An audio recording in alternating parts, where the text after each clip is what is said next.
Hey guys, this is Scholar General Moja Denbing. In today's video, I'm going to be talking about the LK Tang Heng Dao. The first thing I should say is that this won't really be a review video because my good friend Jeremy Thomas from the Joplin Park May Athletic Association actually let me borrow this sword, and I'm not really comfortable going out and doing a bunch of cutting tests and going too crazy with a sword that I've borrowed. So this video is mostly going to be about, a detailed look at this particular blade that I have here, and as well as connecting to the broader context of the Tang Dynasty and how this sword would have operated in this historical setting. Let's start by talking about the name Tang Heng Dao. Now, the Tang Dynasty was a super powerful empire, cosmopolitan empire in China, which lasts from the early 7th to the early 10th century. And they had swords like everybody else. And this is one type of sword that they would have had. And it's called Heng Dao. Now, in Chinese, Heng literally means horizontal. And it's called Heng or horizontal because of this unique suspension system. And what it is actually, it's sometimes called a P-shaped, fittings for the scabbard. And it lets you have these two rings, and these two rings, you'll have a leather strap in each one, and then the leather strap goes into your belt. And what it means is that whenever the center balances, somewhere around here, the sword will just hang there horizontally when you're wearing it. And this is interesting because it's a departure from earlier methods of, fastening the sword to your clothing. In the Han Dynasty and earlier, they would have just a single hook fitting that would fit over the belt. This method, where it's horizontally suspended, didn't originate in China. It actually came from the Sassanid Persian Empire into China. But what's interesting is that once this came in, and you have the Heng Dao, or the horizontal Dao, over time, it definitely changed, but this method of having these two straps here very much stayed and overtook the previous way of suspending a scabbard.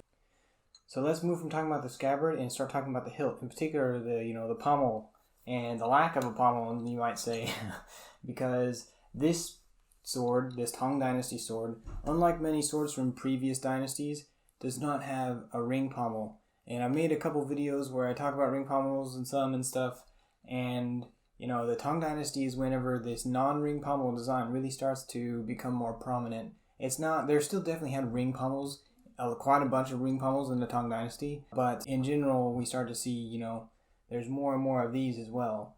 And later on, many swords during the Ming and Qing will not have ring pommels. This sword also has this, for the time period, pretty common flower motif that has a brass or copper alloy rivet holding that on there. And this is just a very sturdy old way of fastening blades to a handle. Is you just you slide the blade into the handle, and then you put a rod and you rivet it down. So the grip itself is just wood. And LK Chen in general has a kind of, idea, or their aesthetic is that they want to reproduce swords that are not overly fancy. For one, because it's super expensive to do it precisely. And for two, because they want swords that would be more like what soldiers might use during those older dynasties, like the Tang and the Han and stuff. And so they have a simple wooden grip, and this also applies to their fittings, which are painted black. I know a lot of people are not a big fan of the painted black fittings because they can scratch off, and it has even scratched off in a couple spots on this a little bit. But, that's historical, and it basically, in my view, painting the fittings black was an easy way to take, iron or steel-ish fittings and protect them from rust. And, if some paint scratches off, you just paint a little bit more on. Even though nowadays people like to have things that they never have to maintain pretty much at all, because our modern life doesn't revolve around keeping swords in pristine condition or anything. But the main thing is that painting these things is a historical method, and I think it was mostly done for rust prevention. So now let's move on to talk about the hilt. Now this hilt is interesting because it's not a discard like is found on many later Dao, and it's also not like the, non-existent almost guard-ish thing that's found on many Han Dynasty Dao. It has a little bit of something there, but it's not much. And this is actually, in Chinese, this is called a Dao Ge, which is the same word that's used to describe the guard of a jian ge. But this is a Dao, so it's a Dao Ge.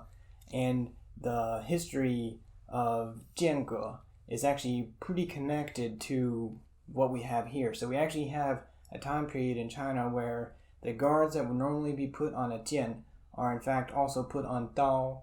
And not only that, but some scholars such as Gong Jian actually argue that this shape of daoge came from the Xiyu, or the western regions. Now, one thing about the Tang Dynasty is that they extended extremely far into Central Asia and went way north of the Tian Shan Mountains and all these other places very far away from the ocean, where China proper is located.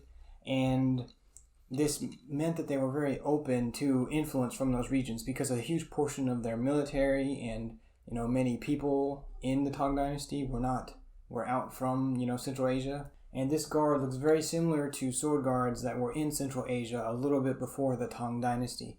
So there's an argument that this is where this type of daoge came from. So now let's get to a moment a lot of people are probably waiting for, where we take a look at the blade.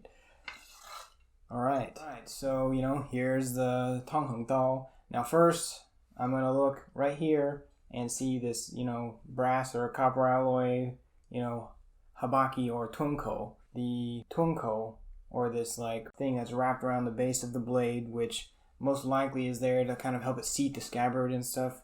It's interesting to me that LK Chen has chosen to put this on the Sui Dao and the Tang Dao. I say that's interesting because although these tunko and habaki things definitely existed during the Tang Dynasty, the earliest record that we have for them is actually 5th century, southern Siberia. It wasn't, they didn't really become super commonplace across many Dao until about the 10th century. Now let's take a look at this blade. We have this triangle cross-section blade with a flat back and then two sides going into an edge. And that continues for most of the blade all the way up until you get to the tip. And at the tip you have another edge that's added at the back. So you have this really nice sharp point to, thrust into things and stuff. Now what this is actually, in the Tang Dynasty, we can basically see that there's 3 different types of blade profiles that are pretty common. They're all very narrow. They all look quite similar to each other, but there's some differences in the cross-section. The first kind is basically a triangle cross-section that goes all the way to the edge and it doesn't have this false edge. And then the next one is something like this, where you do have a false edge. And then a third one, which you can see on the LK Chen Tang Frontier Dao, is one that it's flat and then it goes to a bevel. It has a strong bevel and it has a chisel tip. It's difficult to say because of the rarity of unearthed examples and passed down antiques and stuff, but I actually think that the chisel ground was probably more common in the Tang Dynasty than the double-edged tipped one, but that's just difficult to say for sure. So one interesting thing about these Dao, which are a continuation of Han Dynasty Dao, where they have a flat back and then an edge on one side, is that it's a thing that starts in China and eventually spreads west and gets all the way into the Khazar Khanate in the Don River Valley. And we have a lot of swords that look a lot like this from the Khazar Khanate. Given that, we see fittings and habaki and things that come from other places into China, but we also see this blade profile which kind of goes outside China. Not necessarily it's a double-tipped version, but a bunch of type of Dao blades go out and we have some things come in, and it kind of represents how this is a fusion of a lot of different trends going on across Eurasia. So whenever you order an LK Tang Heng Dao, you can actually order 3 different types of blades, heat treatment and manufacture method. The first one is called the warrior grade, and that's where you get a spring-tempered monosteel blade, which will be really resilient and useful for just hitting things. It's also the cheapest way to make a sword nowadays, so there's that. The second one is where they fold the steel and then they differentially harden it, where they do clay on the blade and then they leave the edge more exposed so it gets harder faster when you quench it. And that's the elite grade. That one's a little more traditional, not completely, but a little more. And it would be, have a nice harder edge, which could be very sharp, stay sharper for longer, basically. The most expensive and hardest to manufacture method is the commander grade, where they actually get a softer folded core and then they put a nice hardened edge over it and they forge weld them together It's called baogang. It's like a traditional steel, forge welding process for swords in a lot of the world actually. And after they do that, then they differentially harden it, and that's the most complicated, time-consuming process. So that one will cost the most. But I think this one is actually the mono steel one, and I can understand why he would send that one instead of sending like the commander grade one to people. Even though if I was choosing one for myself, I think I would try to save up the extra money and get a commander grade one, just because I'm really into having the nice traditional steels and stuff, even though they might not perform as well as the more modern way to do things. All in all, those are a lot of my thoughts on the Tang Heng Dao, and I hope you all liked it. I hope everybody learned something or has something else they'd like to add. Thank you all for watching. Please subscribe if you want to see more, and don't forget to stay sharp.